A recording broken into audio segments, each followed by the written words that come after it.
All right, YouTube. So today we're going to be going over the DPS characters in terms of E1s, who is actually the most value, and not necessarily like what they do, but in terms of, because they are a DPS character, what exactly their E1s provide of a damage increase, right?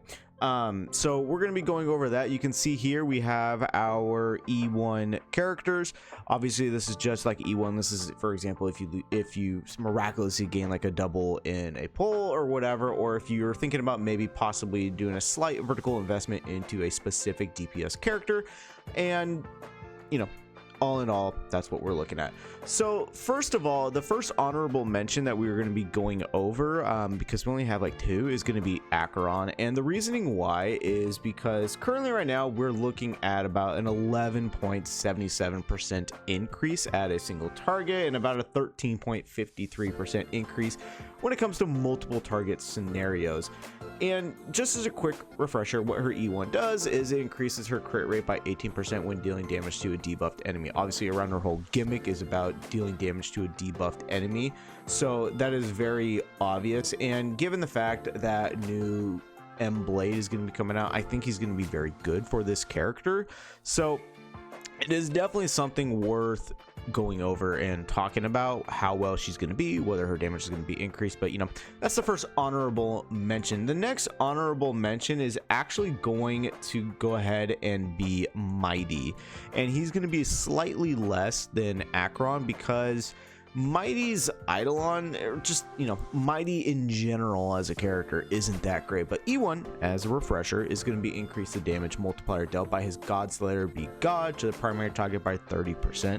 This ability now deals to all enemies imaginary damage equal to the damage multiplier dealt to the primary enemy. So Mighty is obviously an HP character, and when it comes to the overall damage capacity, it's very good. But in terms of all the other characters, he not only is lackluster when it comes to his E1, but also just raw damage capabilities just inherently as a whole.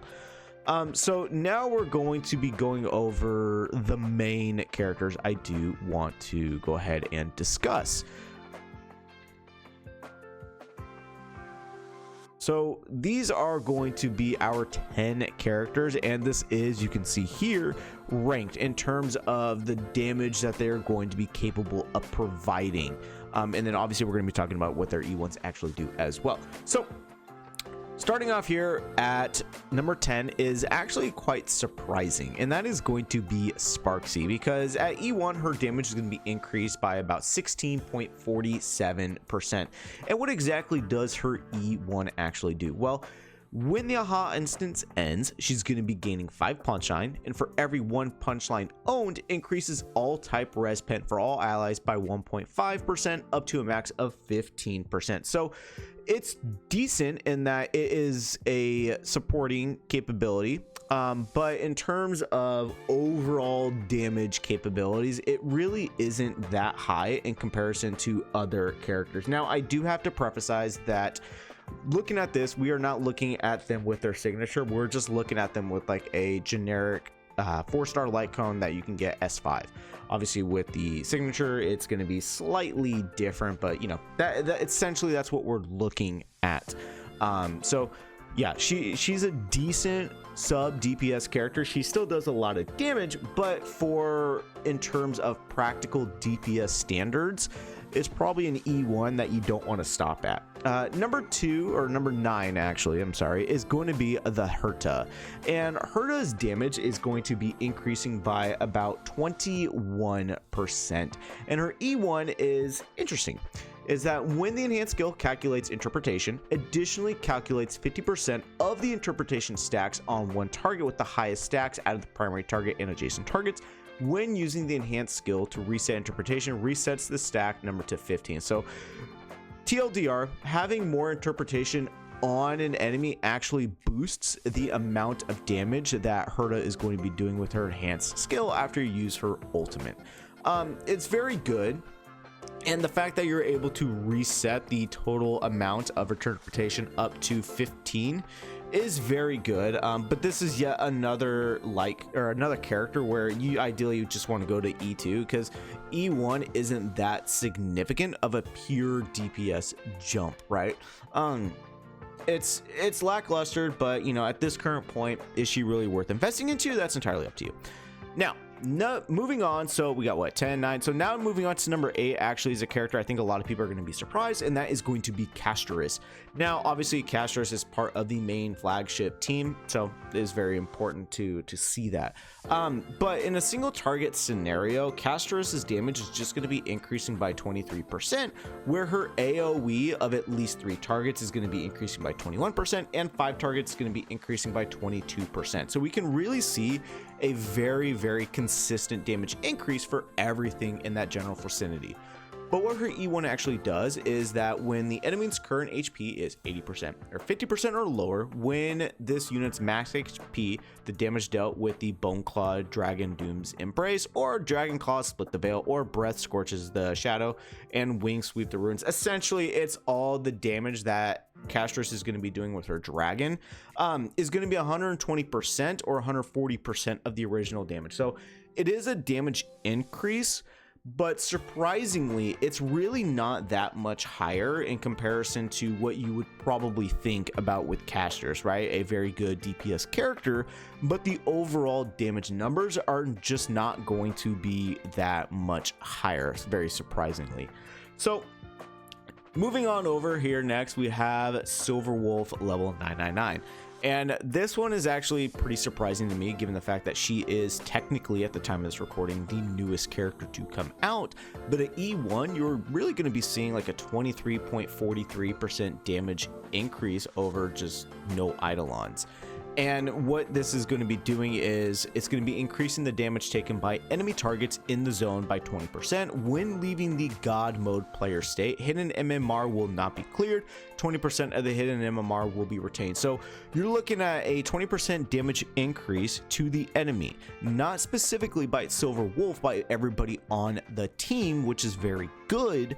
But you're also looking about increasing the total MMR you're going to be having once you are going to be entering into your next state. So that's very good to know. Another quick note, because her banner is still technically live, at E2 you're looking about a 75.99% damage increase. So again, this is another instance where deciding to go to E2 over E1 is just more beneficial when it comes to future proofing your DPS characters. Everybody in this row currently, you ideally want to just go to that E2, but again, we're just going over what the specific damage increase values are when it comes to just getting E1.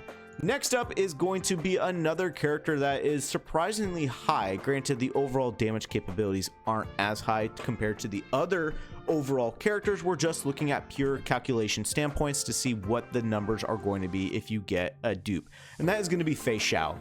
As a Fei Xiao at E1 is you're going to be seeing a 25% increase in terms of overall damage output.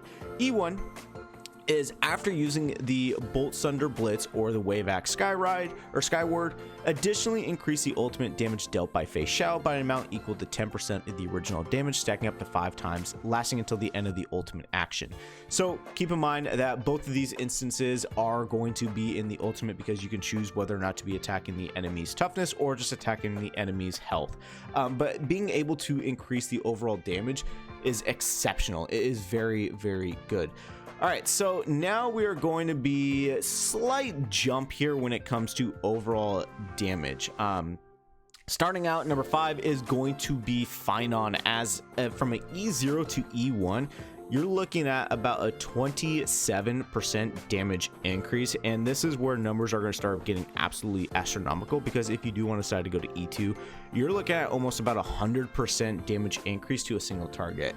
At 3 targets, you're going to be looking about a 27% increase in terms of just E1. E2, you're looking at about 154%, and then multiple targets, obviously that is going to continue to eclipse higher and higher. At E1, it's going to be about 27%, so you can see for the most part at E1 it's pretty consistent across the board, but E2 you're looking about 162% increase. So yeah, Phynon is absolutely bonkers and strong, and this is currently where my Phynon is sitting at, because I did manage to get a dupe.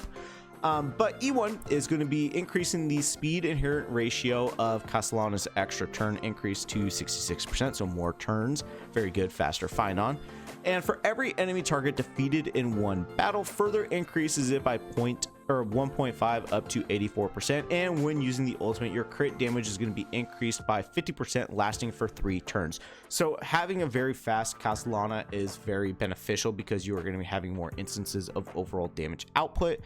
Very, very good. Next up is going to be Ash Veil, and Ash Veil, you're going to be looking about a 30% DPS increase up to E1, and then you're looking about 62%, so not as significantly different when it comes to E1 to E2, but he is a newer character, so the overall damage just in general is going to be very good. And at E1, while Ash Veil is on the field, increases damage taken by all enemies by 24%, and when the enemy target's current HP percentage is 50% or lower, the damage they take is going to be increased by 36%. So you're looking at a very good supportive character and an E1 Ash Veil who's going to be excellent going down future-proof characters, because you're allowing your main DPS character, something that he isn't, he's more a sub DPS, more akin to the Sparksy E1, allowing all your other DPS characters to do absolutely more damage. Next up is going to be Firefly, and you're looking about like a 35% damage increase with her E1 to E2. Or E0 to E1, I'm sorry, E2, it's like 110% damage increase. It's absolutely stupid. E1 is that using your enhanced skill once you are in the complete combustion state, you're going to be ignoring 15% of the target's defense. The skill is not going to be consuming skill points as well. So you're looking at a character who is going to be doing more damage, and because of her new enhanced abilities of being able to stay in the complete combustion state longer, you are looking at a DPS character who's going to be very, very, very good for the long haul. Next two, these two are absolutely bonkers, and it's the reasoning why they are last. You're gonna hear it, like the numbers are insane. So at number 2, surprising probably a lot of people, is going to be Evernight. So when it comes to one target, you're looking about a 50% DPS increase just at E1. For 3 targets from E0 to E1, you're looking at about 25% damage increase, and for 5 targets, you're looking about 20% damage increase. Now, why is that when more targets are on the field, you are looking at less damage being dealt? Well, here's the reasoning. When Evernight is on the field and there are 4 or more enemy targets on the field, all member sprites deal about 120 if there's 4, 125 if there's 3, 230, 150 of their original damage respectively. The damage is spread out, so that's why you're looking at slightly less damage, but when there is one target, you're looking at about 150 additional damage. That is absolutely insane. And E1 Evernight is not going to be sitting by on the wayside on like a, let's say, Casterus, Remembrance flagship team. She is the main DPS character, which is just crazy and asinine. So we're looking at about 50% damage increase at E1, right? Well, Heiselins says that and says, hold my beer. Because an E1 Heiselins, when it comes to E1 to E0, is a 67% damage increase at one target. At 3 targets, you're looking about 72%.